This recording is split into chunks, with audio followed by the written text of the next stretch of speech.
Well, good morning. Good morning. Glad you're here. If you're in the lobby or you're getting your kids checked in, we're going to wait for you. No, I'm just kidding. We're going to get started, so we need you to come on in. Yeah, we'll sing some stuff we know. There might be some stuff you don't know, but there'll be words on the screen, so don't worry.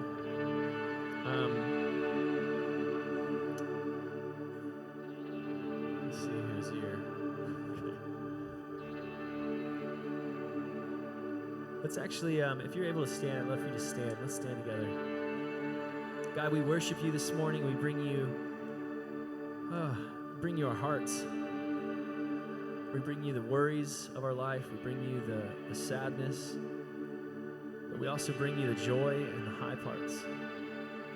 We're going to bring all of ourselves into this room today. We're going to bring all of ourselves into your presence today. And God, we need you. We need you to just respond back to us in such a powerful way that we feel transformed by you, that we feel inspired by you, and that we'll have the boldness to step into the thing that you're calling to us next, calling us to next. So we worship you, Jesus. Amen.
ushers come forward.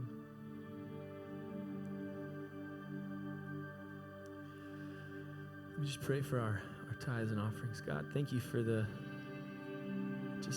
gift of time with you, the gift of your presence, to feel intimate with you. God, as we bring our gifts, as we bring our offering, we just release them with joy. We release it without obligation. We release it as a trust to you. We trust you because we set our eyes on who you are. A good God and a good mood.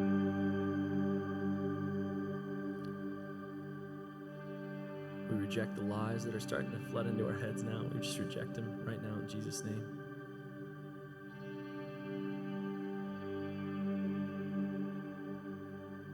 We invite you there, God. We invite you into that space where lies are trying to step in. We just reject them and we invite you in.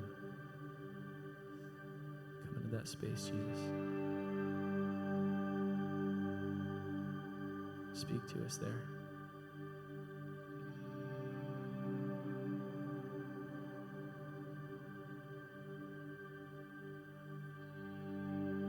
We love you. Amen.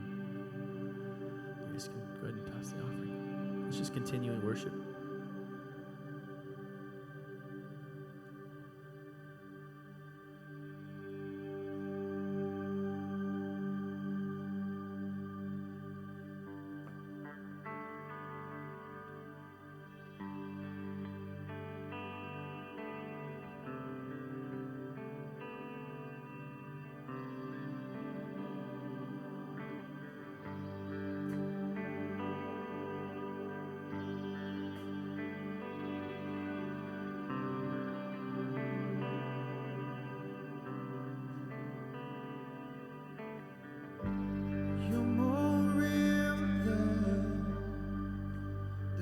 I'm standing on.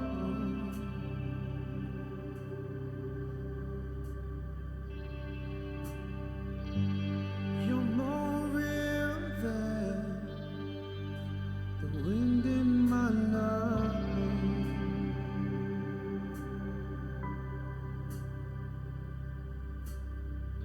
Your thoughts define me. You're inside me. You're my reality.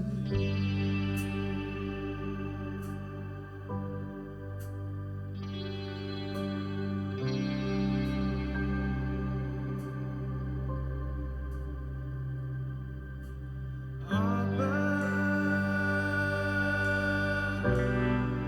I belong to you.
God, we love you. We worship you. I can't help but feel just a heaviness in the room. And so God, I just invite your arms around us. Holy Spirit, I invite your comfort.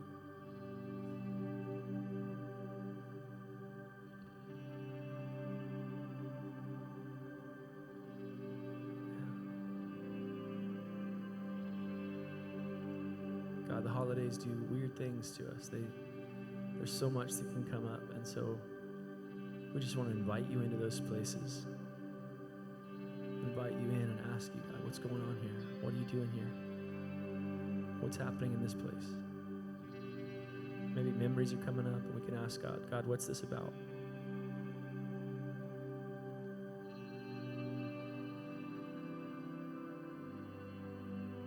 But God, we hold on to you. Whatever's coming our way, we hold on to you. You're trustworthy. You're sovereign. You're good.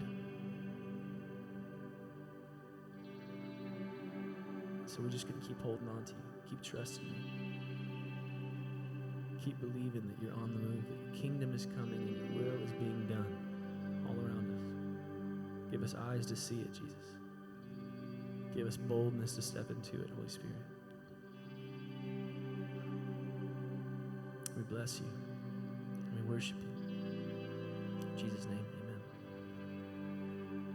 Amen. Feeling okay? Yeah? Okay. Well, you guys can have a seat.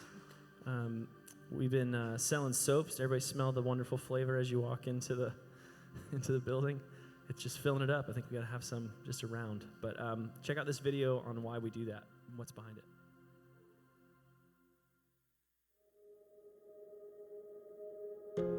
I'm Jeff Clem, and I help lead some of the Mountain View international mission efforts. And this is Elizabeth Luna, who's joined us on one of our trips to the Middle East and Jordan.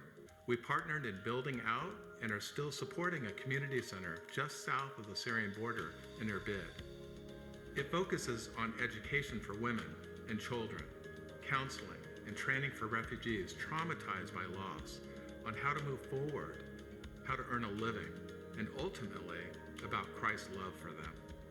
In 2018 alone, I'm so happy to report that over 1,036 refugee women went through its programs. Thank you so much, Mountain View.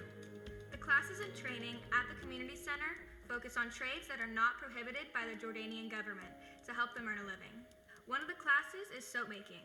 Last year, Mountain View purchased these magical handmade soaps and brought them here for you for Christmas this year. We had no idea how amazing these were really gonna be. They sold out in the first service and so many people came back wanting more. Okay, Elizabeth, tell us about the soaps. Yeah, so why I love these soaps is because they're naturally made with no added nonsense, only the good stuff that actually matters, and that's simply made with a huge purpose. All right, so the first one that I love, I would say, would be the turmeric. It's anti-inflammatory and helps with scarring. The next one is honey and oak, which has a healing and restorative effect to it, which gently exfoliates and smooths the skin. And then the last but not least would be the chamomile, which reduces itching and has a cooling and soothing effect. And then if you're looking for something a little bit more colorful, I would say the rose, which comes in multiple different colors, got some purple pinks, and then the shea butter, which has a nice white tone to it. Hi, good morning. And I promise if you buy the soap, ladies, you'll get beautiful skin like Elizabeth. I can't make that promise, but we're so happy, really, that we get to do the soap sales again this year. For those of you that I haven't had the opportunity to meet, my name is Cheryl Clem, and I have the honor of being one of our executive pastors here at Mountain View. And we have been supporting this community center in Jordan now for about 3 years, and the work they do really is amazing. And so we hope that you'll take advantage of that. That we have this last week of soap sales. And last weekend, Lisa Wahlberg, who I thought was a brilliant idea, she bought soaps and put them in the bags and took them to her neighbors and not only gave a gift, but then invited them to Christmas Eve. And I thought, that's brilliant. What a great idea. And so that's one way that you can really use that opportunity not only to give to a great cause, but to invite people here on Christmas Eve. Services are going to be at 1 o'clock, 3 o'clock, 5 o'clock. We have found historically that the 3 o'clock tends to be the busiest time frame. And so if you can go to the 1 or the 5, that would be great. But if not, just come when you can and invite your family, your friends, your neighbors. And we're really looking forward to Christmas Eve. And you know, when Ryan was giving the prayer for our tithes and offerings, I wanted to share just a few minutes of really what it means when you give, and really how much your giving is used to not only impact all of the lives here, but really it does go out into our community and into the world. And when we were first really wanting to move into this building, we were really envisioning, in fact, the campaign that we had was called Imagine, and it said, imagine if we had, you know, this great area for kids, and we could just have a place where kids really wanted to be, and imagine a great area for youth and young adults and the community and young moms and families. And really, it's been so amazing because we've been able to, because of your giving, watch all of those things happen. Not only do we have this great, beautiful place to meet in, and where we have things going on every day of the week. We're a 7-day-a-week church, but then that money really is used to go back out into the world. We're part of a denomination, as many of you know, called the Evangelical Covenant Church, and as part of that, we also give to them and are part of everything that they're doing. And so it's not only what happens here at Mountain View, but then it goes out into the local community, like our church plant that we're doing here in San Juan Capistrano with David Ceja, and the planting of a Latino church, Iglesia Monte Vista. And not only do we have that church here in our building, but David goes out and ministers into the community. If you haven't had the opportunity to meet David and talk with him, stop him one time and ask him to play one of the videos he has on his phone. And there are amazing videos of just the guys that will come to this Bible study who otherwise would never come into a church building down here at the railroad tracks in San Juan. And they'll pick up his guitar now, and they're playing worship music, and they're hearing about God.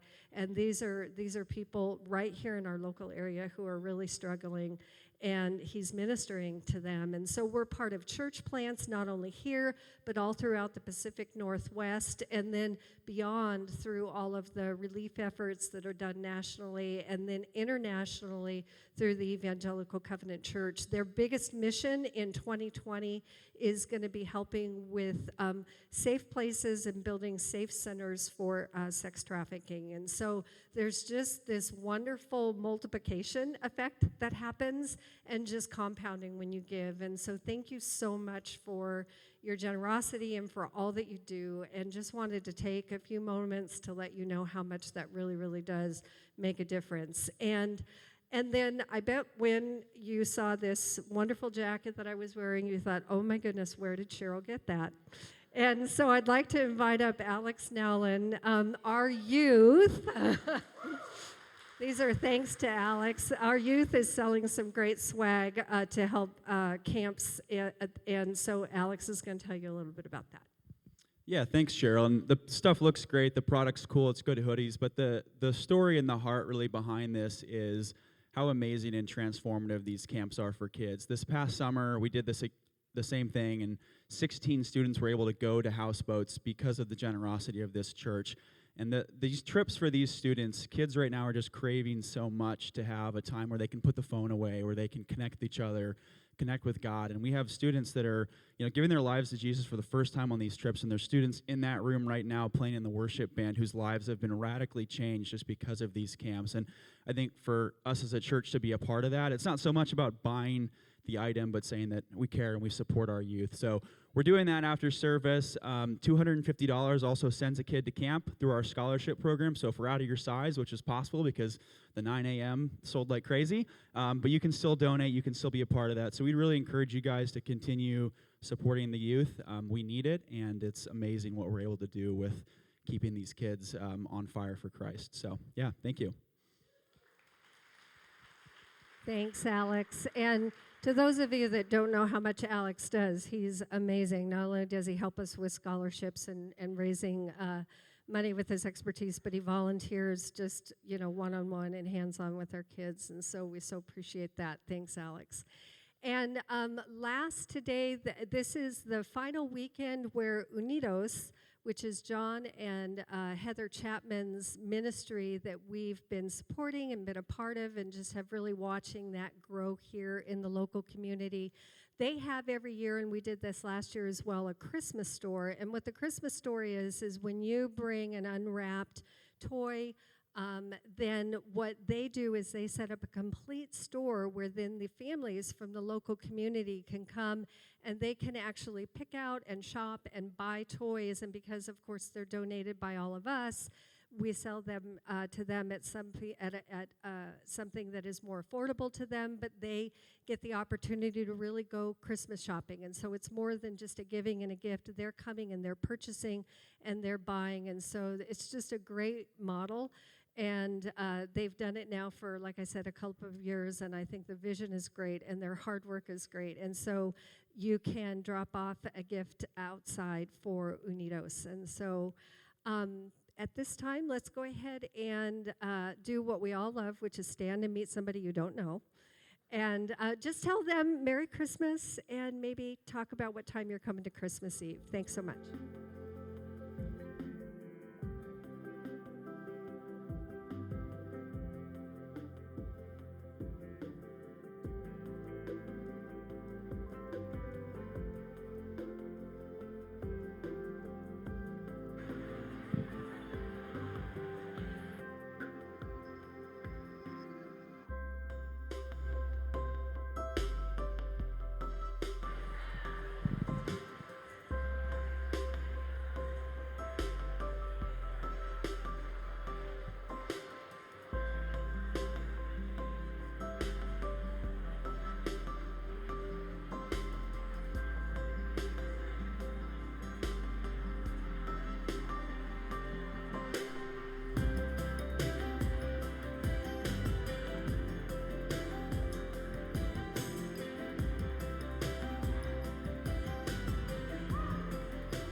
Hey everybody, good morning. Merry almost Christmas. Wow, I'm so glad you're here and not out Christmas shopping. The good news is you can do your Christmas shopping here at church, as you just found out. So you can do that.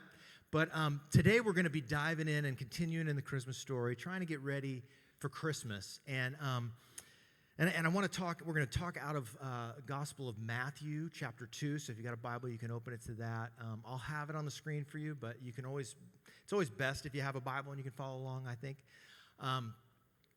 But I want to tell you, as I'm getting started in this, my views on a lot of things have changed over the years. I don't know about you, and hopefully, if you are alive and learning and humble enough to admit when you're wrong, you'll have your views change over the course of your life.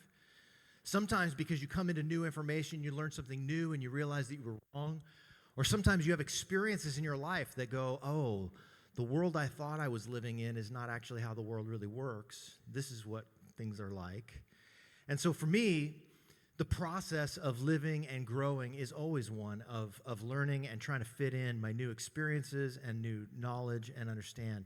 And one of the areas where my understanding has shifted over the years is in thinking about the sovereignty of God. A lot of, there's kind of two different ways that people tend to fall into of a camp of like, if it's to be, it's up to me, and I'm kind of need to be in control of everything, and I need to make sure that everything works the way it should. And then there's other people that are like, well, God's in control of everything, and I have no control, so it doesn't really matter what I do because God's going to do whatever he wants anyway. And I actually have been on both poles of that. I started out when I was a Christian, and when I was a Christian, I'm still Christian, but when I became a Christian, and then as I was growing up, I just believed, I had a simple faith to believe that I could ask God for things and he would act, and that I had a part to play in that, and that it was important for me to pray so that God could act. I saw during that time God respond in prayer and heal people. I mean, I saw people that had tumors that were gone and cancer that was gone. I've seen all kinds of different things that God's done through asking. And then I prayed for my mom to get healed of cancer, and she died. And when that happened, there was a bit of a crisis in me in that, I thought God responded to prayer, and then it didn't the way that I thought. And then I kind of built a theology around the idea that, well, God's going to do whatever he wants. And so he's in control, and I have no control. So I actually had my favorite verse. I used to joke that was my favorite verse. It was actually a bumper sticker. It wasn't a verse, but it's a bumper sticker that said, "Make God laugh, tell him your plans." And I would joke that that's my favorite verse because that's kind of like how my life was. It's like every time I had plans or I asked God for something, he did the exact opposite or it didn't work out. And so my beliefs shifted into that, and I actually, there's good reasons in the Bible to believe that God is sovereign, that he rules over everything, but not that he is controlling everything. There's a difference between God being in charge and God being in control.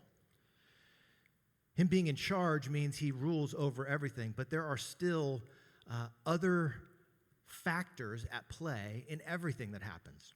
And the reality of the world that we live in is that God has created such a world where humans and angels, like spiritual and physical beings, have real choices that we make that have real consequences and make a difference for us and for other people.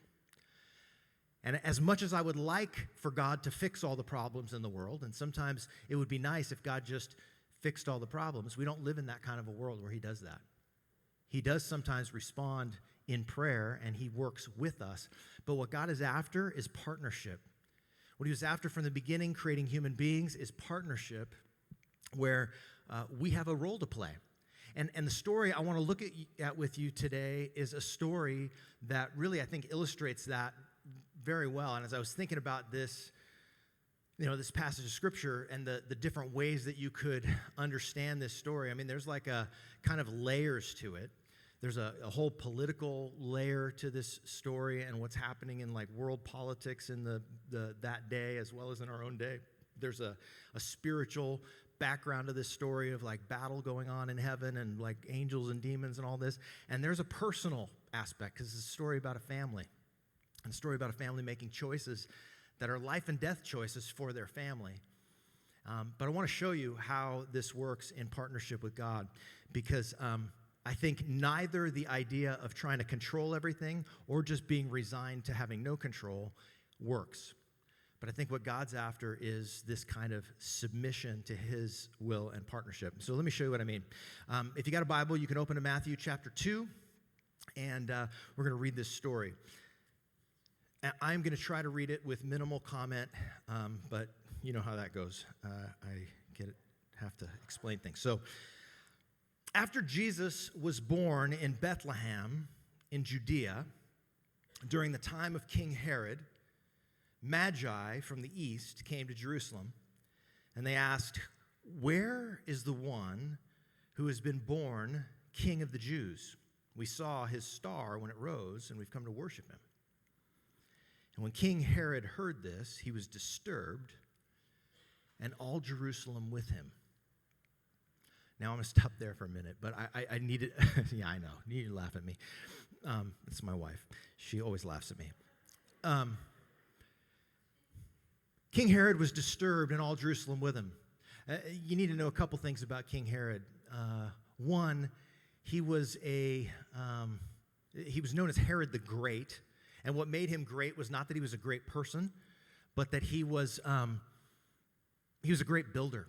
He built some amazing things. In fact, the temple itself, he had been rebuilding for 40 years. He came into power in 40 BC and was reigned in Jerusalem as king of the Jews until 4 or 6 BC, somewhere right around there, when he died.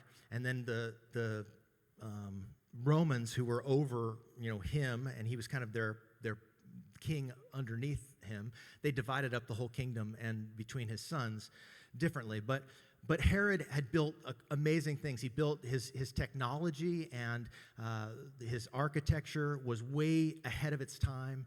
He built these elaborate palaces and pools and baths, and he did a lot of building in and around Jerusalem and all over Israel in the Greek and Roman style. He was trying to kind of bring Greek culture into the area, so they built gymnasiums and baths and stadiums and horse racing, rings, all of this kind of stuff. But Herod used the people to do it. Like, he was basically turned the people into slave labor. There was, he used the very, very cheap wages. He oppressed the people. He overtaxed the people, and people didn't like him. But you couldn't really say anything about it if you didn't like him, because Herod would actually have you killed. He was so paranoid about losing his power that he killed his own son, he killed his own wife, and he killed other members of his family because he thought that they were going to threaten his power and try to take his kingdom from him. In fact, he was so evil, and he knew that nobody liked him, that when he died, when he was sick and on his deathbed, he gave an order to his next in command to have a bunch of the prominent citizens of Jericho executed as soon as he died, just so that there would be people crying when he died. Because he knew nobody was going to cry for him, so at least if he killed a bunch of other people, there would be crying.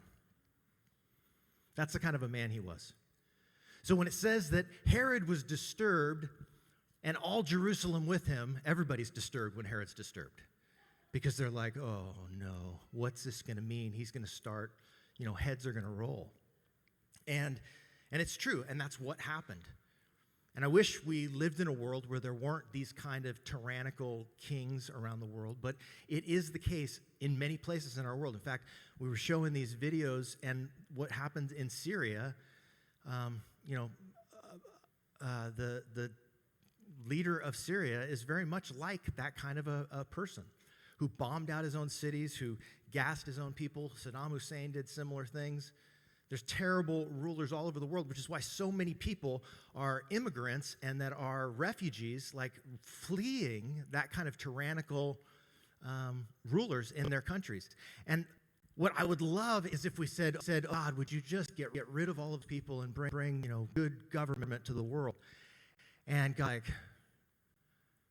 no, it's not how it works. Because yes, we'll do that, and God will do part of that, but we'll have a part. God has created a world where we get a say in what happens. And we can't always control everything that happens, but we actually do get to make certain choices, and that's the way the world works. I'm getting a little bit ahead of myself, so let's continue on. It says, when he had called together the people's chief priests and the teachers of the law, asked them where the Messiah was born. In Bethlehem in Judea, they replied, for this the prophet has written, but you, Bethlehem, in the land of Judah, are by no means least among the rulers of Judah, for out of you a ruler who will shepherd my people Israel. So then Herod called the Magi secretly, and he found out from them the exact time that this star appeared, and he sent them